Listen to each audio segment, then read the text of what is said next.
अखंडमंडलाकारं व्याप्तं येन चराचरं तत्पदं दर्शितं येन तस्मै श्री गुरुवे नमः। अज्ञानान्दस्य लोकस्य ज्ञानाञ्जनशलाकया चक्षुरुन्मीलितं येन तस्मै श्री गुरुवे नमः। श्री सद्गुरु के चरणों में साष्टांग दंडवत करते हुए और आप सभी प्रेमी पाठक दर्शक जिज्ञासु मुमुक्षु गुरुजन मार्गदर्शक और हमारे टीम के सभी सदस्यों का हार्दिक अभिनंदन स्वागत करते हुए हम सर्वांग योग के 7वें अध्याय का निरूपण अब प्रस्तुत कर रहे हैं। मित्रों, श्रीमद् भगवद गीता में 15वें अध्याय में भगवान श्री कृष्ण जी कहते हैं कि ये इस विश्व में दो पुरुष है, क्षर अक्षर नाम से, और ये पुरुषोत्तम योग नाम के 15वें अध्याय में वो घोषणा करते हैं कि इन दोनों का लय जो जिसमें होता है वो मैं पुरुषोत्तम विश्वरूप परमात्मा हूँ। और इसी बात को प्रयोग द्वारा सर्वांग योग के माध्यम से श्री सद्गुरु मायानंद जी चैतन्य इन्होंने हमारे समक्ष रखा है। और ये प्रत्यक्ष प्रायोगिक और यथार्थ युक्ति आप सबके सामने प्रस्तुत करते हुए हमें भी अतीव हर्ष हो रहा है। इस क्षर अक्षर और पुरुषोत्तम ये वस्तु को जानने के लिए की गई त्रिपुटियाँ है। क्षर जो 8 अंगों से व्याप्त है, पृथ्वी जल अग्नि वायु आकाश मन धी और अहंकार, यही मेरे प्रकृति के अष्टांग है। ये भगवान श्री कृष्ण जी गीता के 7वें अध्याय ज्ञान विज्ञान योग में कहते हैं। प्रकृति मेरी प्रकृति, और वो कैसी है? पृथ्वी जल अग्नि वायु आकाश मन बुद्धि अहंकार, ये मेरे प्रकृति के 8 अंग है। इन्हीं 8 अंगों से मेरी प्रकृति यानी क्षर प्रकृति बनी हुई है, जो सतत रूपांतरण करने होने वाली गतिशील है। और उसमें अक्षर रूप आत्मा जो चैतन्य शक्ति है, चाहत जरूरत प्रियत्व रूप मिठास, वो मेरा अक्षर भाव है। वो निराकार है, निर्गुण है और सर्वव्यापी ओतप्रोत नजर आने वाली चाहत जरूरत प्रियत्व। और इन दोनों भावों का लय मुझ परमात्मा विश्वरूप परमात्मा के पुरुषोत्तम भाव नाम में होती है। और इसी का यानी स्पष्टीकरण सर्वांग योग के 7वें अध्याय में अब हम करेंगे। मित्रों, आपसे भी अनुरोध है कि आप भी अपने आगे कोई पत्थर का टुकड़ा, लोहे का टुकड़ा, कागज़ का टुकड़ा, कोई भी वस्तु आप अपने आगे रख लीजिए और उस वस्तु पर ही प्रयोग करके हमें इस सर्वांग योग का अनुभव लेना है। क्योंकि शब्द में पानी पानी रटने से जिस तरह प्यास का शमन होना असंभव है, उसी तरह शब्दों में अध्यात्म धर्म कर्म आदि अनेक प्रकार के शब्द हम सुनते हैं, लेकिन उससे हमें स्थायी समाधान स्थायी तृप्ति की प्राप्ति नहीं होती। क्यों? क्योंकि वो शब्दों में होती है और शब्दों का प्रत्यक्षीकरण को ही अध्यात्म विज्ञान कहते हैं। तो आइए 7वें अध्याय में जानें कि वो तीसरा भाव पुरुषोत्तम क्या है। हमने वस्तु में प्रयोग करके सर्वप्रथम देखा था इसका रूपांतरण होने वाला क्षर भाव। उसके बाद हमने इसी वस्तु में रूपांतरण न होने वाला स्थिति अक्षर भाव आत्म भाव देखा। और इन दोनों का लय तीसरे नाम भाव में होता है, जिसे पुरुषोत्तम भाव कहते हैं। नाम है उसके आगे जान के बुद्धि ही जहाँ, लय को प्राप्त होती है वही सद्रूप जानना। नाम है उसके आगे, किसके आगे? क्षर भाव और अक्षर भाव, इन दोनों भावों के आगे नाम है। नाम लेते ही नाम ले तब भव सिंधु सुखाई। श्री गोस्वामी तुलसीदास जी जिस तरह कहते हैं कि नाम लेते से ही वस्तु का संपूर्ण बोध हो जाता है और सभी संशय भ्रमों से हम मुक्त हो जाते हैं। तो वो नाम क्या है? तो नाम का आशय है क्षर और अक्षर इन दोनों भावों का संयुक्तिकरण, एकीकरण वो नाम है। और इस नाम को जानते ही क्या है, लय को प्राप्त होती है बुद्धि, बुद्धि लय को प्राप्त होती है। ऐसा क्यों कहा? क्योंकि बुद्धि के जितने भी संकल्प विकल्प है, प्रश्न है, भ्रम है, वो सभी वृत्तियां बुद्धि की लय को प्राप्त होती है। कब? जब हम इस नाम का बोध साक्षात प्रत्यक्ष प्रयोग द्वारा प्राप्त करते हैं तब। और वही अपना सद्रूप है। वस्तु में क्षर भाव भी है, अक्षर भाव भी है, और इन दोनों का तीसरा लय स्थान नाम भाव भी है। यहाँ भी अगर देखेंगे तो ये आकार दिखता है, ये सतत रूपांतरण होने वाला है, ये क्षर भाव है। इसी में जो चैतन्य शक्ति है वो अक्षर भाव है। और ये दोनों भावों का लय ही तो स्वानंद इस नाम में हुआ है। यहाँ भी देखें कि ये जो आकार दिख रहा है ये अक्षर भाव है, ये रूपांतरण होते रहता है इसका सतत। लेकिन इसमें जो चाह जरूरत प्रियत्व रूप आत्म भाव है वो रूपांतरण नहीं होता। क्यों? क्योंकि वो वस्तु का स्वभाव है। और इन दोनों का लय चश्मा कहते ही ये दोनों भावों का लय हो जाता है।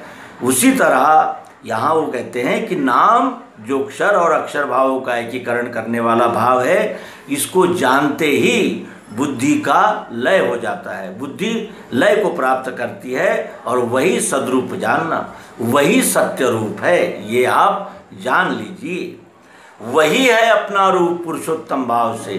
क्षर अक्षर दोनों का लय पुरुषोत्तम भाव में है और वही अपना रूप है। अपना रूप क्षर भी है, अक्षर भी है, लेकिन इन दोनों का लय करते हुए तीसरे भाव पुरुषोत्तम में है।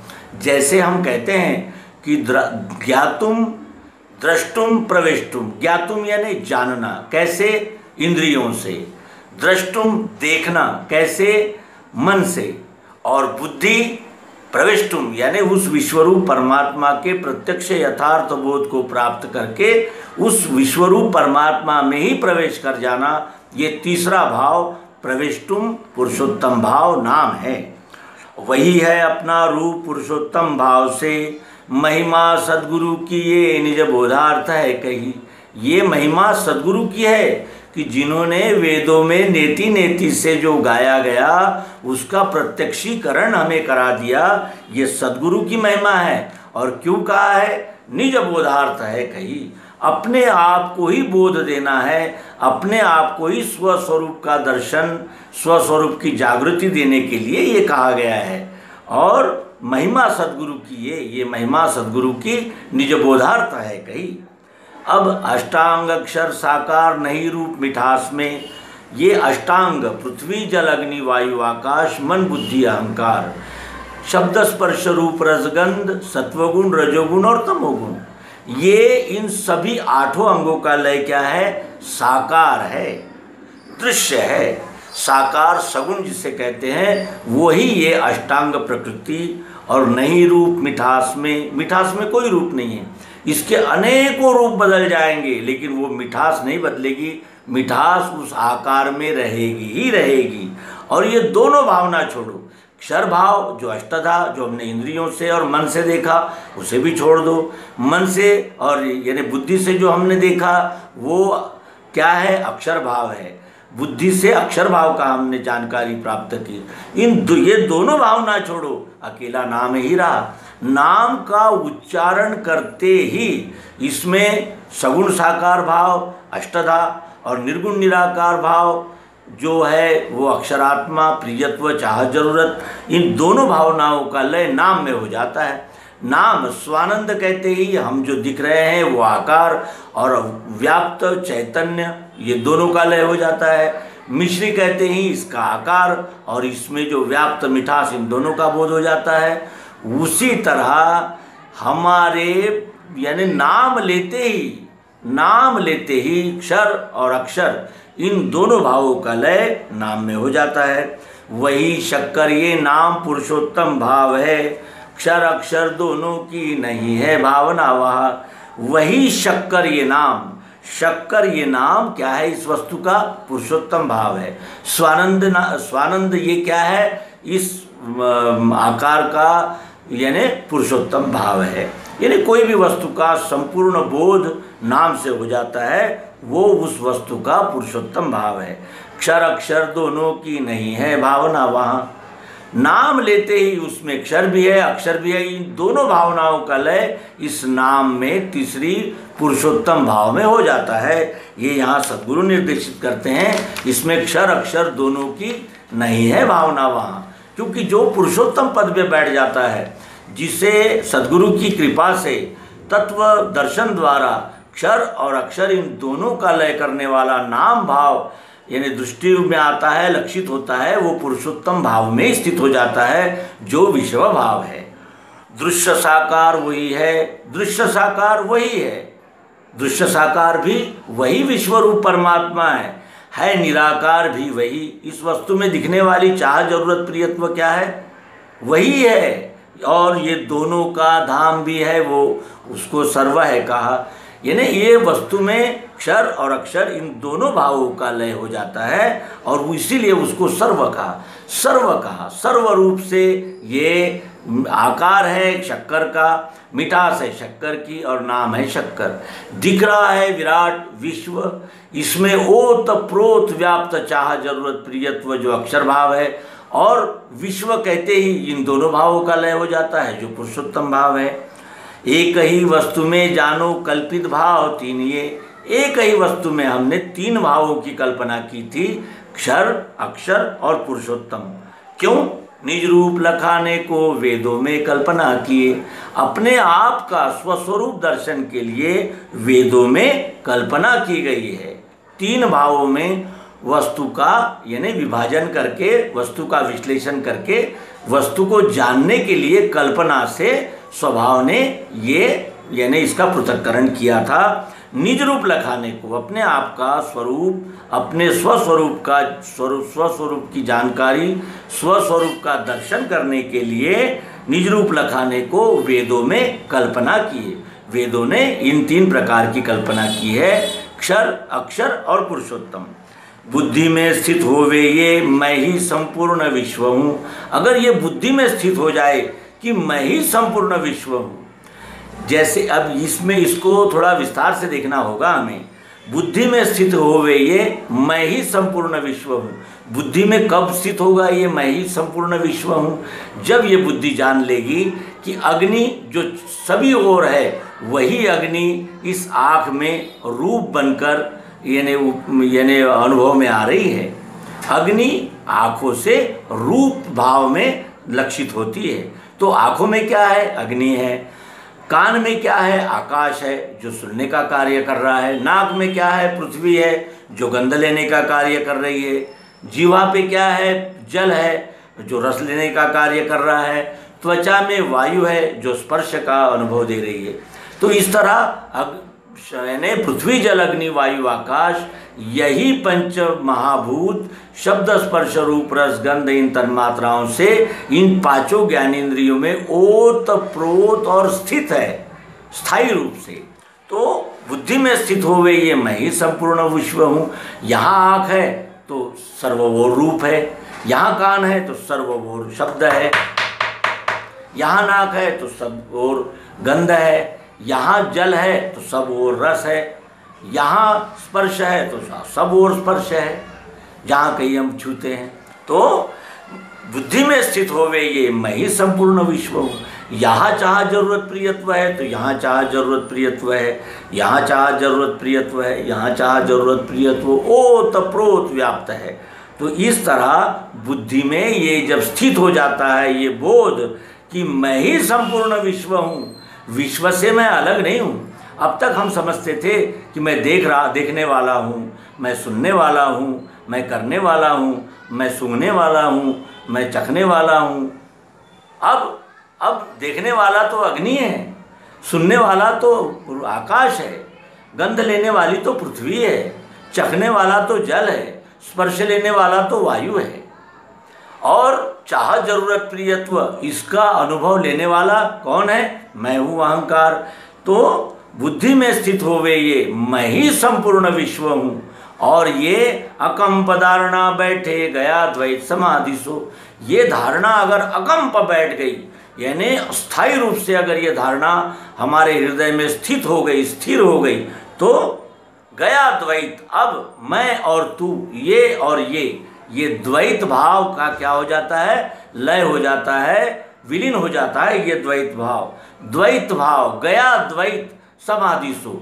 समाधि का अर्थ क्या होता है, समधि, समत्व रूप से वो बुद्धि स्थिर हो जाती है, उसे समाधि कहते हैं। और वो समाधि कब प्राप्त होती है, जब मेरा तेरा, मैं और तू, इस द्वैत का निरसन हो जाता है सद्गुरु युक्ति से।